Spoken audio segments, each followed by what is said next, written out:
ហ្នឹងគឺពួកយើងនិយាយរបស់ញ៉ាំអីដូចគ្នាគឺពួកយើងបានញ៉ាំនឹងប៉ុន្តែបើសិនយើងនិយាយដូចគ្នាទេយើងត្រូវបវល់ហើយយើងចាប់បានអីគឺយើងញ៉ាំនឹងហ្មងទោះបីជាម្ហូបនឹងយើងអត់ចូលចិត្តញ៉ាំក៏ដោយឥឡូវហ្នឹងគឺពួកយើងមកដល់កាហ្វេហើយអ្វីដែលយើងធ្វើហ្នឹងគឺនិយាយឈ្មោះកាហ្វេមួយឲ្យដូចគ្នាបើសិនជាអត់ដូចគ្នាទេផឹកឲ្យផ្សេងខ្ញុំហួសពីដឹងអីដែលគាត់ចង់ផឹកប៉ុន្តែចូលមុននឹងយើងទៅដល់ហ្នឹងអ្នកទាំងអស់គ្នាកុំភ្លេច follow ហើយនិង subscribe ផងព្រោះដោយសារពួកយើងចង់បាន 100k លើឆ្នាំហ្នឹង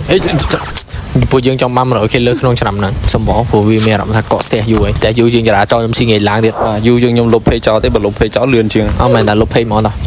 បងលុបពេកឥឡូវកាហ្វេមិនមាន8អីយាយជួយអូគេនឹង1 2 3អាឡាតេវាហូបពីដឹងខ្ញុំហូបពីដឹងបើផឹកតាហ្នឹងហ្នឹងខ្ញុំមិនដែលផឹកអីផ្សេងពីហ្នឹងផង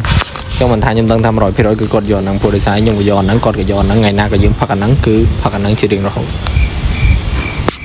ដូចស្នែលជារៀងរហូតតែឡើយនោះដោយសារតែខ្ញុំចង់ដឹងថាគាត់ចិត្តដូចខ្ញុំមែនតើអត់ខ្ញុំសួរសំណួរមួយគឺឲ្យគាត់ទាយសัตว์ដែលខ្ញុំកំពុងគិតឥឡូវហ្នឹងទីត្រូវឲ្យលុយ 5000 ភ្លាមៗសัตว์ដែលខ្ញុំកំពុងគិតហ្នឹងគឺទូចេះហត់អត់ចេះជើង4មែនទេឆ្មាណាច្រឡំចេះតែលោតទៅទីត្រូវគួយទីដងងាយប្រហើយអត់ទេបានតែមួយហ្នឹងឯងកដោបខុសកែបអាហ្នឹងជើង4ពីរតាសុំទៅបងកែបហ៎មែនតាមែនតាកែបជើង4ណាអាហ្នឹងមក5000ហេច្រឡំក៏ដល់អត់មានច្រឡំអីនៅហ្នឹងឯង 5000 មកអញ្ចឹងអត់លេងទេមិញលេងនាំគេលេងខុសរបៀបអញ្ចឹងអាយ៉ាចឹងមិនថាលើកក្រោយពេលលេងអីមួយឲ្យចេះគិតកុំលេងអីភ្លាវឥឡូវហ្នឹងគឺពួកយើងរកឈ្មោះផ្លែឈើ20ដើម្បីជ្រើសរើសចង់ដឹងថាតើពួកយើងចង់ញ៉ាំផ្លែឈើដូចគ្នាអត់បើសិនជាអត់ដូចគ្នាទេគឺយើងត្រូវបវល់យើងបានផ្លែយើងញ៉ាំផ្លែហ្នឹងទោះបីយើងអត់ចូលចិត្តញ៉ាំក៏ដោយចង់ឡើយមានក្នុងចិត្តណាអូខេ1 2 3ដូងចាំផឹកកាហ្វេផឹកដូងកាហ្វេដូងតើឥឡូវដោយសារយើងយកខុសគ្នាចឹងយើងត្រូវបវល់ថាយើងនឹងបានញ៉ាំផ្លែគេ1 2 3បាននេះគេ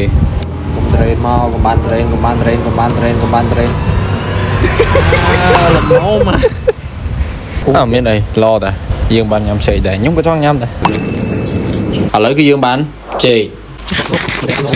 ចុងក្រោយគេហ្នឹងគឺយើងជ្រើសម្ហូបហើយលក្ខខណ្ឌចុងក្រោយហ្នឹងគឺបើសិនជាយើងនិយាយដូចគ្នាទេគាត់ត្រូវញ៉ាំម្ហូបដែលខ្ញុំនិយាយហើយខ្ញុំត្រូវញ៉ាំម្ហូបដែលគាត់និយាយវិញបានន័យថាគឺយើងដូរគ្នាតោះឥឡូវមើលម្ហូបបង្ហាញអត់មើលយើងហៅលេងមកយើងបាញ់និយាយឈ្មោះឲ្យកុំឲ្យពិបាកឥឡូវមិនយកលេងហើយណាយកហើយតោះ1 2 3 4 What the ឥឡូវដូចគ្នាដែរនឹងជិះយើងបានញ៉ាំតារាណាពេលចឹងវីដេអូចឹងលេងល្អមើលឥឡូវខ្ញុំសុំធ្វើមិនតែចង់ fake វិញចឹងនិយាយទៅថ្ងៃហ្នឹងគឺយើងទាយខុសគ្នាតែមួយគឺចេកច្រឡំស្អីគេអាឡឹកហើយនឹងអាឡឹកហើយដូងចុងក្រោយញ៉ាំដូចគ្នាតារាអត់លយប៉ុន្តែទៅជាយ៉ាងណាក៏ដោយកុំភ្លេចជួយ follow ហើយនិង subscribe channel របស់ពួកយើងម្នាក់មួយផងដោយសារតែពួកយើងចង់បាន 100k ឡើងនៅក្នុងឆ្នាំហ្នឹងអរគុណច្រើនលោតទៀត